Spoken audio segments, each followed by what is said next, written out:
अस्सलाम वालेकुम, आप देखें इनसाइड पाकिस्तान। मैं हूं मोहम्मद ज़फ़ीर। लेवल प्लेइंग फील्ड और शफाफ इलेक्शन कैसे मुमकिन हो गए। तमाम स्टेक होल्डर्स इस वक्त परेशान हैं कि लेवल प्लेइंग फील्ड नहीं मिल रही। और जब इस पूरे सिनेरियो में देखते हैं तो पाकिस्तान मुस्लिम लीग के नून के हवाले से सबसे ज़्यादा जो मोमेंटम है वो उनको मिल रहा है। शायद ताकतवर हलकों ने भी इस चीज़ को मेक श्योर कर लिया है। और ये इल्ज़ाम लगाया जा रहा है बाकी इत्तेहादी जमातों की तरफ से भी, और ख़ास तौर पे पाकिस्तान पीपल्स पार्टी ये शिकवा करती हुई नज़र आ रही है। लेवल प्लेइंग फील्ड नहीं मिल रही। पाकिस्तान तहरीक इंसाफ भी ये बात कर रही है। आज सदर ममलिकत एक टीवी इंटरव्यू में कह रहे थे कि यकीन ही नहीं आ रहा कि जनवरी के आखिरी हफ्ते में इलेक्शंस होंगे। वो कह रहे हैं कि जी चेयरमैन पीटीए आज भी मेरे लीडर हैं। इस वक्त जो सूरत हाल है, और ख़ास तौर पर 9 मई का जिक्र करते हुए उन्होंने कहा कि ये अफसोसनाक वाक़या था, नहीं होना चाहिए। जितनी भी मजम्मत की जाए कम है, पहले भी मजम्मत की, अब भी करते हैं। और साथ ही साथ उन्होंने कहा आसिफ अली जरदारी के पाकिस्तान खप्पे के नारे को हमेशा सराहूँगा। अच्छी चीज़ है। ज़रा उन्होंने उस वक्त सूरत हाल बड़ी ख़तरनाक हो सकती थी, लेकिन पाकिस्तान खप्पे का नारा लगाकर इस सूरत हाल को बचाया। पाकिस्तान का जो एक फेडरेशन थी, इत्तेहाद था, उसको कायम और दायम रखा।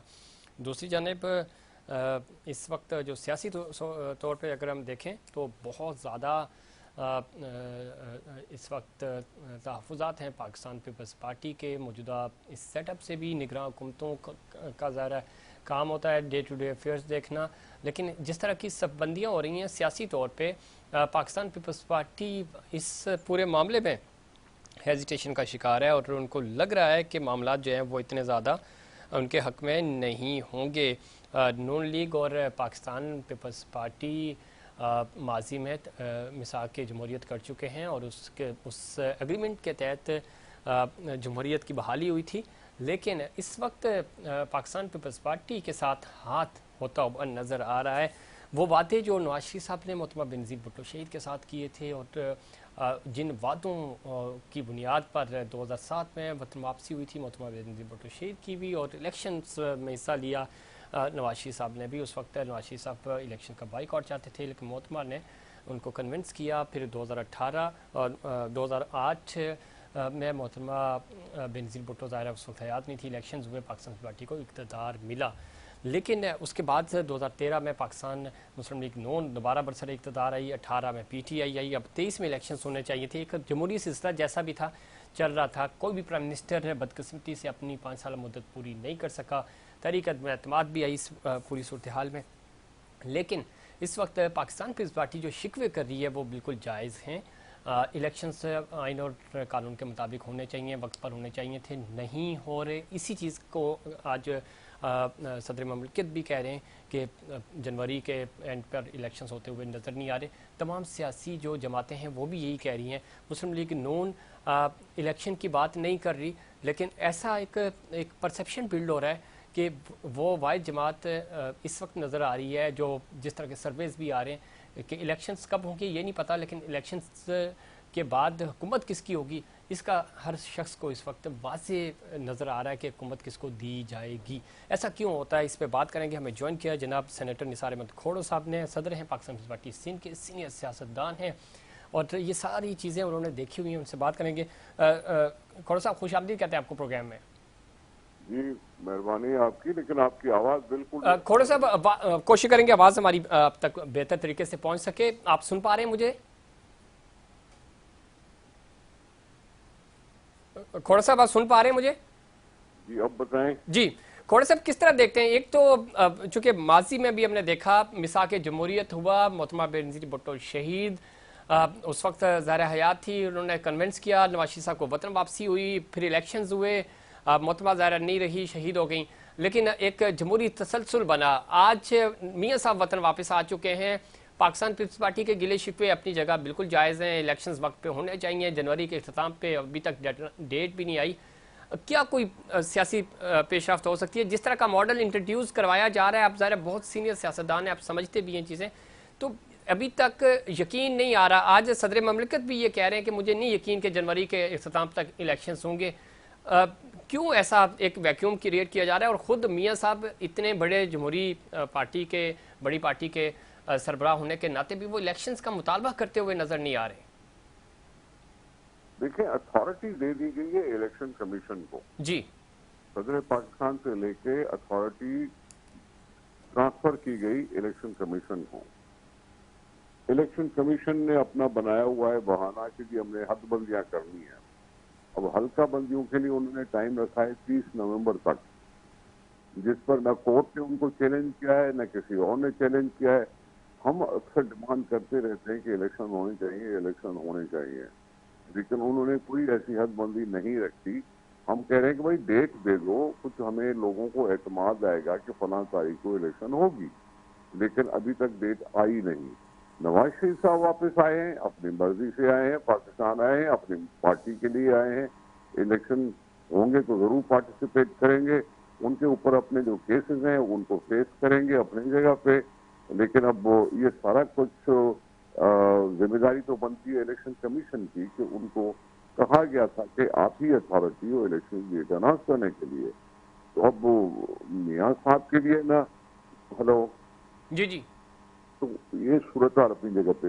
हाँ, मुझे पता है कि चार्टर ऑफ डेमोक्रेसी हुआ था बेनीशावा के साथ, पीपल्स पार्टी के साथ, लेकिन उस वक्त भी 2008 में हमारा कोई उनके साथ इंतखाबी इत्तेहाद नहीं बना था जी। और आज भी नहीं है। वो अपनी पार्टी है, हम अपनी पार्टी हैं। अब उसमें अपनी अपनी किस्मत आजमाई इसमें करेंगे। निसार अहमद खोड़ो साहब आप बिल्कुल दुरुस्त कह रहे हैं, लेकिन उस वक्त ये जरूर तय हुआ था कि एक आमिर के खिलाफ हमने खड़े होना है, जमहूरियत को बचाना है, और बची भी जमहूरियत।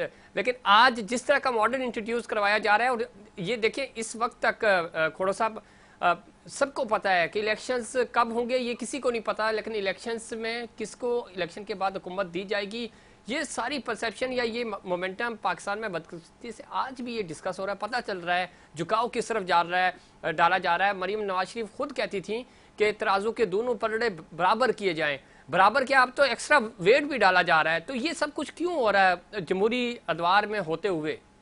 भाई मैं क्या बोल रहा हूँ, मैं क्या बोल रहा हूँ कि आइन को सुपरसीड करके अब इलेक्शन कमीशन की अथॉरिटी मानी गई है कि वही डेट अनाउंस करेंगे और नवंबर के बाद अनाउंस करेंगे।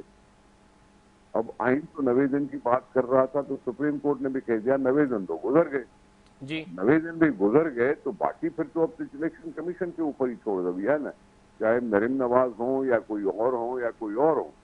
अब उनके हाथ में तो रहा नहीं, रही बात इलेक्शन कमीशन के हाथ में। ऐलान तो उन्होंने करना है, हम लोगों ने सिर्फ पार्टिसिपेट करना है। इलेक्शन जब होंगे, जब शेड्यूल अनाउंस होगा तो हम पार्टिसिपेट करेंगे। अब ये होना नहीं चाहिए कि जी इंडेफिनेट पोस्टमेंट तो नहीं होनी चाहिए। आइन किधर गया, सिविलियन हुकूमत है, 90 दिन किधर गए, सिविलियन हुकूमत है। आइन को मुअत्तल तो किया नहीं गया, आइन को मुअत्तल न करते हुए भी आइन मुअत्तल समझा जा रहा है। तो ये सारी चीजें पाकिस्तान की जमहूरियत को पटरी बिल्कुल से ठीक उतारने की खोड़ कोशिश साहब, है। बिल्कुल ठीक है, लेकिन इसके ऊपर आप तो आवाज उठा रहे हैं, आप मुतालबा कर रहे हैं, चेयरमैन बिलावल भुट्टो साहब भी मुतालबा कर रहे हैं। आज सोहेल बड़ाई साहब ने भी बड़ा जबरदस्त कॉलम लिखा कि खुद चेयरमैन पाकिस्तान पीपल्स पार्टी बिलावल भुट्टो साहब एज में छोटे हैं लेकिन बातें बहुत अच्छी कर रहे हैं, मुतालबात जायज़ हैं, शिकवे शिकायत हैं इस चीज़ से नवाज शरीफ साहब को, और ज़ारा चेयरमैन पीटीआई तो इस वक्त जेल में। इन सब जमातों को सोचना होगा, लेकिन नवाज शरीफ साहब तो मुतालबा ही नहीं कर रहे सिरे से। आप कम अज़ कम ये बात तो कर रहे हैं कि भाई 90 दिन में इलेक्शन होने चाहिए, एटलीस्ट तो जनवरी के हमें अपना इख्तिताम निभाना दो ना, हमें अपने आप को निभाने दो अवाम के साथ। जी। हक अवाम का है कि वो वोट करे, हक अवाम का है कि वो फैसला करे। हमें अवाम के साथ अपना हक निभाने दो। नवाज शरीफ नहीं करते तो मुझे क्या, नहीं नवाज शरीफ साहब अगर मुतालबा नहीं करे तो मैं ठीक नहीं कर रहे, लेकिन ये तासुर कायम हो रहा है ना खोड़ो साहब के। उसको लोग कहेंगे कि तुम इलेक्शन की डिमांड न करते हुए पाकिस्तान के आइन को मुअत्तल कराने के सहूलतकार बन रहे हो।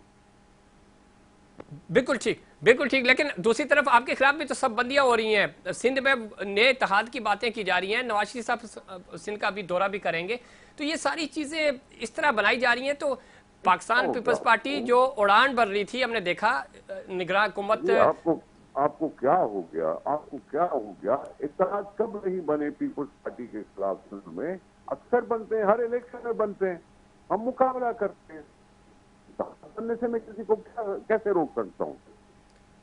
सर वो हमने देखा खोड़ साहब, जो आप कह रहे हैं माजी में भी इत्तेहाद बने लेकिन कामयाबी आपको मिली, इस दफा सबसे ज्यादा सीट्स इसमें आपके पास आई हैं, लेकिन ये सारा डेंट डाला जा रहा है। इलेक्शन कमीशन इलेक्शन कराने को तैयार नहीं है। ये जो निगरान सेटअप है, ज़ाहिर उनका डे टू डे अफेयर्स चलाना उनका मकसद होता है, वो भी सुपरसीड कर रहे हैं चीज़ों को। तो ये सारी चीज़ें अल्टीमेटली जिस जमहूरियत के लिए आपने कुर्बानियां दी हैं, सियासी जमातों ने कुर्बानियां दी हैं, आपकी लीडरशिप शहीद हुई है, तो उस कॉज को नुकसान पहुंच रहा है। आप एक सवाल में 5-6 सवाल पूछ रहे हैं जी। इलेक्शन कमीशन ने कह दिया हम 30 नवंबर या 27 नवंबर को हल्का बंदियां अनाउंस करेंगे। ठीक है।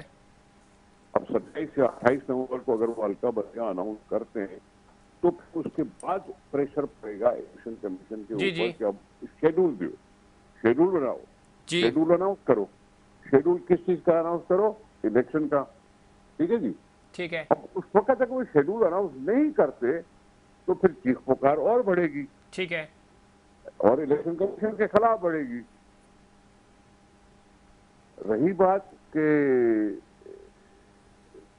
जी जी देखिए, सियासी हल ही है इस मुल्क का, जमहूरियत ही हल है इस मुल्क का, दायमी हल। बहुत से तरीके आजमाए गए हैं, वो सारे फेल हो गए थे, सारे आर्जी थे। अगर परमानेंट है तो वो जमहूरियत है। ठीक है। अब परमानेंट जमहूरियत का भी आपने दिखा लिया ना, असेंबलियां 15 साल बगैर किसी तातुल के चलती रही, सवाए इमरान खान की खबासत कि जब उन्होंने असेंबली डिसॉल्व कर दी, खामखा डिसॉल्व कर दी और किसी को मौका भी दिया। केयरटेकर जो है वो 10 महीने और 2 साल से चल रहे हैं। ठीक है। गलत बात है, ये गलत बात है जो इमरान खान ने की थी, वो पाकिस्तान की सियासत को नुकसान पहुंचा गई। अब वो पंजाब के चीफ मिनिस्टर साहब 1 साल से ज्यादा के अरसे से बैठे हुए हैं। जी जी। ठीक है जी, तो ये सारी चीजें उन्होंने खुद खराब करके सियासत को कमजोर किया। हम कह रहे हैं अब सारी असेंबलियां डिसॉल्व हुई हैं, खत्म हुई हैं, अब इलेक्शन कराओ। इलेक्शन कमीशन ने कह दिया हल्का बंदियां बनानी है। हल्का बंदियां बनाते हुए कोर्ट भी चुप गई, कोर्ट ने भी कुछ नहीं किया, जबकि उनके पास भी 90 दिन किधर गए? तो ये सारी चीजें जो है ठीक, अब ये सियासी पार्टियों के हाथ से निकल कर। ठीक है। खोड़ सा थोड़ी सी ऑडियो का भी मसला है, लेकिन जाते जाते ही मुझे ये बताइएगा, आसिफ जरदारी के पाकिस्तान खप्पे के नारे को हमेशा सराहूंगा। आज सदर अलवी टीवी इंटरव्यू दे रहे थे हामिद मीर साहब को। क्या बोला आपने? कट गई थी आवाज आपकी, फिर से बोले। हामिद मीर साहब को इंटरव्यू दे रहे थे आरिफ अलवी साहब, उन्होंने ये जुमला दोहराया कि आसिफ जरदारी के पाकिस्तान खप्पे के नारे को मैं सराहूंगा, हमेशा सराहूंगा। बहुत अच्छा नारा था उस वक्त। आज भी हालात ज़रा पाकिस्तान तहरीक इंसाफ की इसी तरह हैं 9 मई के बाद के। अब समझते हैं कि वसी तर मफाद में चीज़ें इसी तरह लेके आगे चलनी चाहिए। जिन लोगों ने गलती की उनको सजा देने के बाद आम माफ़ी का ऐलान और आगे बढ़े। आम माफ़ी का क्या मतलब है? मैं क्या मुतालबा करूं आम माफ़ी का? किन्होंने क्या गलती की? आप बता तो दें, नाम तो लें उसका जिन्होंने गलती की। वो तो जिन्होंने गलतियां की सर, जो थे वो तो किसने गलती की? आप नाम तो लें उसका। अरे इमरान खान, हम तो नाम ले रहे ना। हाँ बोलो ना कि इमरान खान ने गलती की थी, वो कौम पे माफी मांगे। माफी तो मांग रहे हैं, क्या माफी का? बाबा, सियासी निजाम को धर्म भरम करने की बस हमने गलती कर ली, ये तो कोई बात नहीं हुई, ये तो कोई बात नहीं हुई। उसने अगर गलती की है तो सियासी निजाम को उसने तबाह किया है। अब लोग उसका फैसला करेंगे ना कि सियासी निजाम। हाँ, लोग तो करेंगे, बिल्कुल लोग करना चाहिए। वो कह रहे हैं कि ये एक मफामत हो, आगे बढ़ा जाए, ताकि ये जो माशरे में। किसके साथ मफामत भाई? किसके साथ मफामत? एस्टैब्लिशमेंट के साथ। कोई यहाँ पाकिस्तान में इलेक्शन अलायंस नहीं है। मफाहमत किस चीज की? हर एक पार्टी को हक है, भले खड़े हो जाए एक्चुअली में। सारी पार्टियों को कोई बंदिश तो है नहीं, आप सारे खड़े हो जाओ। जी जी, मुकाबला होगा, जो जीतेगा वही मुकद्दर का सिकंदर। ठीक, लेकिन खोड़ा साहब, ये जो कंधे फराहम किए जाते हैं और बनते रहे सहूलतकारी जिसको कहते हैं ज़ुबान ज़द-ए-आम, तो ये सहूलतकारी भी तो नहीं होनी चाहिए ना। इस वक्त हमेशा किसी दौर में कोई ना कोई पार्टी बनी। 2018 में इंतजाम था, पाकिस्तान तहरीक इंसाफ को लेके आए। किस चीज की सहूलतकारी? किस चीज की सहूलतकारी की बात कर रहे हैं आप? इलेक्शंस इलेक्शंस इलेक्शंस चोरी होने की मैं कह रहा हूं कि इलेक्शन कमीशन ने कहा है कि 28 नवंबर को हल्का बंदियां अनाउंस करेंगे, उसके बाद शेड्यूल देंगे। ठीक है, आपको आपको आपको यकीन है कि उसके बाद हो जाएगा? हमें तो यकीन नहीं आ रहा इस बात का। चलो, मुझे भी यकीन नहीं आ रहा। तो फिर क्या होगा? हम डिमांड करते रहेंगे, मुतालबात करते रहेंगे। सुने बात सुने जी जी। 10-10 साल यहाँ आमराना हुकूमतें रही। एमआरडी में हमने खून दिया, कहा कि वोट का हक दो जी। 10 साल वोट का हक नहीं था, नहीं मिला, बिल्कुल ऐसे ही है। मुशर्रफ के जमाने में 3 साल के लिए हमें वोट का हक नहीं मिला, फिर भी हम डिमांड तो करते रहते थे ना, अभी भी डिमांड कर रहे हैं। ठीक है, डिमांड करते रहेंगे, अभी भी डिमांड। लेकिन तमाम अगर मुस्लिम लीग नून भी आपके साथ खड़ी होती है, पीटीआई भी खड़ी होती है, तो ये डिमांड ज्यादा अच्छी हो जाएगी, आवाज तवाना हो जाएगी। हम ये कह रहे हैं कि मेरे साईं, मैंने किस जमात को रोका है कि वो डिमांड न करें? सर आपने तो कहा है, लेकिन वो खामोशी है ना, नीम खामोशी। आपके चेयरमैन साहब भी तो यही कह रहे हैं। अख्तियार कर लिए तो लोग उसको अच्छा नहीं समझेंगे। ठीक है, बहुत शुक्रिया जनाब निसार भाई। खोड़ साहब, थोड़ी सी ऑडियो के लिए माजरत चाहेंगे, टेक्निकल इश्यूज हैं, आपकी आवाज़ सही तरह हम तक नहीं पहुंच पा रही, कुछ आवाज़ हमारी अब तक नहीं पहुंच पा रही। लेकिन जितनी भी गुफ्तगू हुई, मकसद यही है कि मुल्क में जमहूरी सिस्टम आगे बढ़ना चाहिए। पॉलिटिकल स्टेक होल्डर्स ही एक दूसरे के खिलाफ खड़े हुए हैं और आज भी ये चीज़ें हमें नज़र आ रही हैं। इलेक्शंस वक्त पर होंगे तो ये मुल्क आगे चलेगा। अवाम को फैसला करना होगा कि अवाम किस जमात के साथ खड़े हैं, किस पार्टी के साथ खड़े हैं और वो किसको अपना अगला वज़ीर आज़म चुनते हैं। लेकिन चीज़ें जब मैनेज होती हैं तो उसका नुकसान बराह रास्त पाकिस्तान को होता है, पाकिस्तान के जमहूरी सिस्टम को होता है। इसके लिए तमाम पॉलिटिकल स्टेक होल्डर्स को सही मानों में और सच्ची नीयत के साथ आगे बढ़ना होगा और इस सिस्टम को चलाना होगा। अदरवाइज़ वक्ती आपको जो हुक्मरानी है वो तो मिल जाती है, लेकिन नुकसान इस सिस्टम का होता है, पाकिस्तान का होता है, जमहूरी सिस्टम का होता है। इस पर मज़ीद बात करेंगे, लेकिन उससे पहले कमर्शियल ब्रेक।